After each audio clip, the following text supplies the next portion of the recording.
Hey everyone, and welcome back to Crimes That Echo. Here we don't just tell these stories for shock value. That's not what we are about.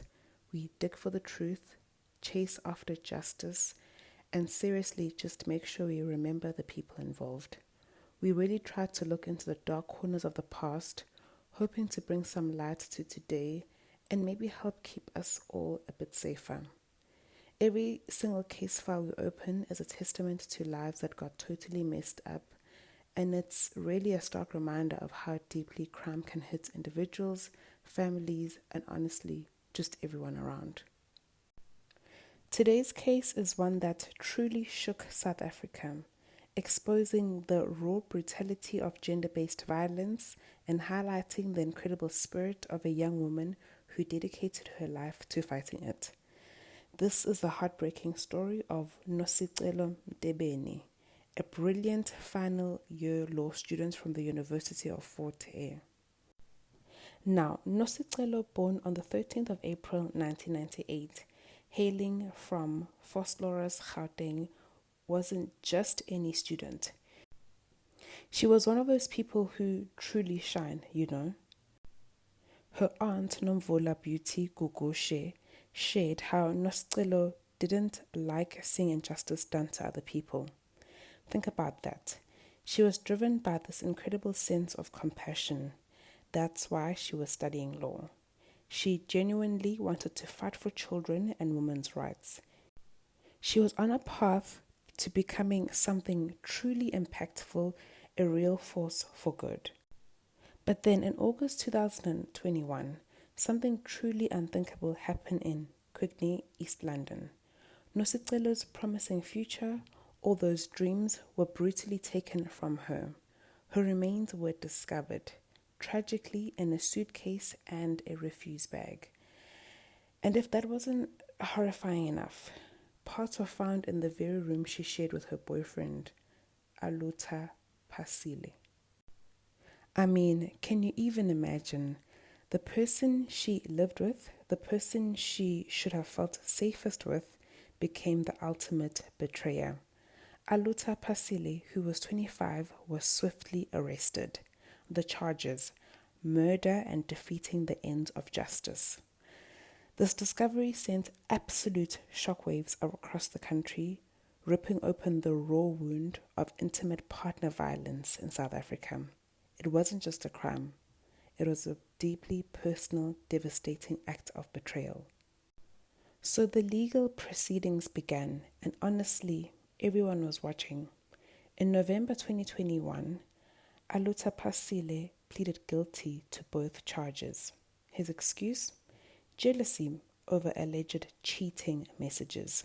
And here's the kicker, guys. It was later revealed he was the one who had sent those messages years prior. It was a sick manipulation, adding another layer of cruelty to an already horrific crime. The sentencing was a huge moment. Pasile received 25 years for murder, with an additional 10 years to run concurrently for obstructing justice. The Judge Beshem, didn't mince words. She described the crime as horror movie level. You can really get a sense of how gruesome that must have been, even without all the details. Now, while the legal process played out, Nosicelo's family, understandably, found little comfort. Her father, his grief so profound, openly rejected Basile's apology. He said, and I quote, "This person is a murderer. With this sentence, he will come back to life, while we will never see our child again." That right there, it just hits you, doesn't it? It highlights the immense ongoing pain that victims' families have to carry even without a conviction. Nosicelo's murder, it didn't just break hearts, it sparked a fire. The outrage across South Africa was immediate and immense.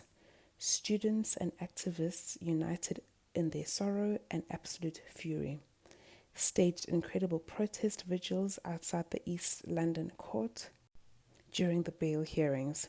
Slogans like #Stop Killing Us, #Justice for Nosicelo, and #Am I Next weren't just hashtags, they were battle cries, amplifying the collective demand for an end to gender-based violence. Some people even started calling for the death penalty to be reinstated, which really shows the depth of frustration and despair. Fort Hare University, Nosicelo's academic home, responded with such a profound sense of loss.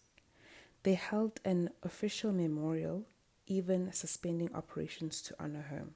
The university also pledged long-term support for her family, including a 150,000 convocation fund and other legacy initiatives.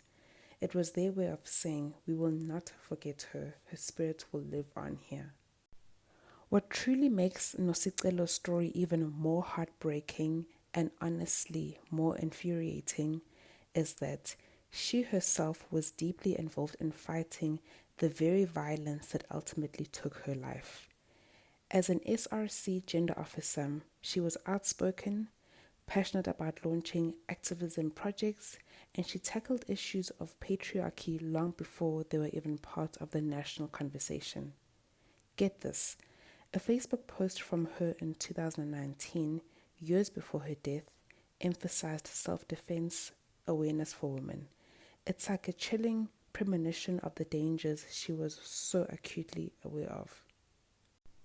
Her commitment to justice, it just continues to resonate. The university vice-chancellor, Sakela Buhlungu, summed it up perfectly. This child arrived here and was going to finish her degree in regulation time, robbed of a future constitutional court judge. And her SRC president, Mkhanyiseli Nomana, echoed that gut-wrenching feeling, saying, "It is unfortunate that her dreams and aspirations will not be realized because of Aluta." But Nosicelo's legacy isn't just about what was lost. To honor her incredible work and passion, the university is planning an annual lecture in her name during Women's Month, hoping to involve constitutional court justices. This initiative is about transforming her tragic loss into a continuous fight for justice and equality. It's about keeping her fire burning. Nosicelo Mtebeni was an absolute force of nature, a brilliant mind, a future legal champion whose dreams were brutally snatched away by an act of unspeakable violence. Her story, it forces us, all of us, to really confront the ugly truth of intimate partner femicide, the complexities of our justice system, and the undeniable responsibilities we all share in tackling gender-based violence. Her spirit, though, is not silent. It continues to ignite activism, not just at her university, but across the country. Nosicelo's life, while heartbreakingly short, stands as a powerful testament to the absolute need for constant vigilance, for education, and for direct action against this pervasive violence. Let her memory be a constant reminder that we all have to be part of the solution, working tirelessly towards a future where no one has to suffer the injustice Nosicelo so courageously fought against. Thank you so much for watching, everyone. Please, if this video resonated with you, hit that like button, share it with someone, and make sure you subscribe if you haven't already. Let's keep this conversation going in the comments below, and most importantly, let's keep Nosicelo's legacy alive.